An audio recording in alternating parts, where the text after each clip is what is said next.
Hey friends, it's Kristen from Action Potential, and I wanted to share a fantastic new handout that we recently put together for racket sport and golf injuries.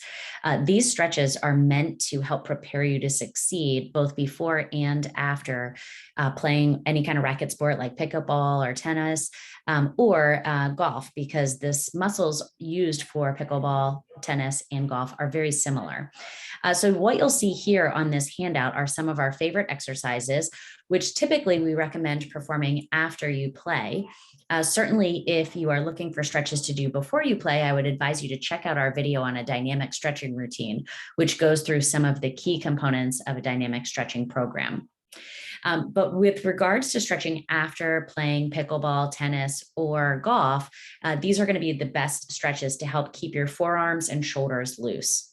So in this first one, you'll see you're going to take your arm with the elbow straight and pull the hand back towards your body. Make sure when you're doing this not to let your elbow bend. You're going to want to keep that elbow nice and straight. That allows that entire muscle to stretch all the way through the wrist up into the elbow.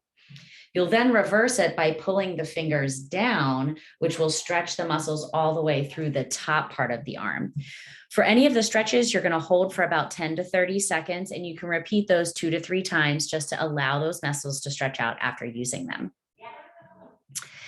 The next one here, you're going to take your arm here and you're going to rotate your thumb down, make a fist, and then bend your wrist away from your body. And you can actually use your hand to help pull that hand in that direction. And again, you'll feel this all the way through the top part of that hand.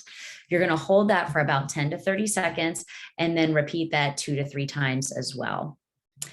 These next two are really designed to help strengthen the muscles of the forearm to help you with success when playing racket or golf sports.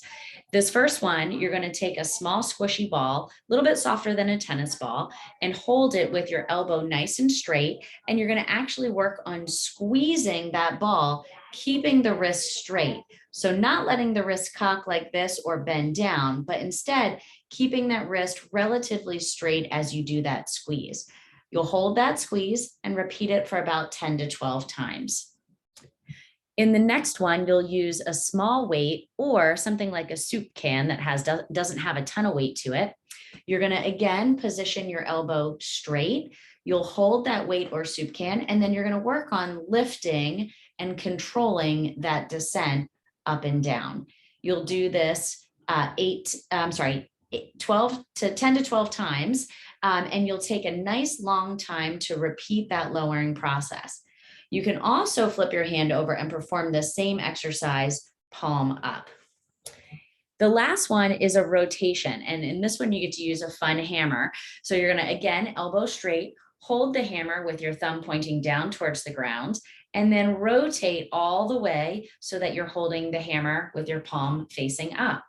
Depending on how high you choke up on the hammer, that will determine how difficult this task is. So you can always start with your hand closer to the top part of the hammer.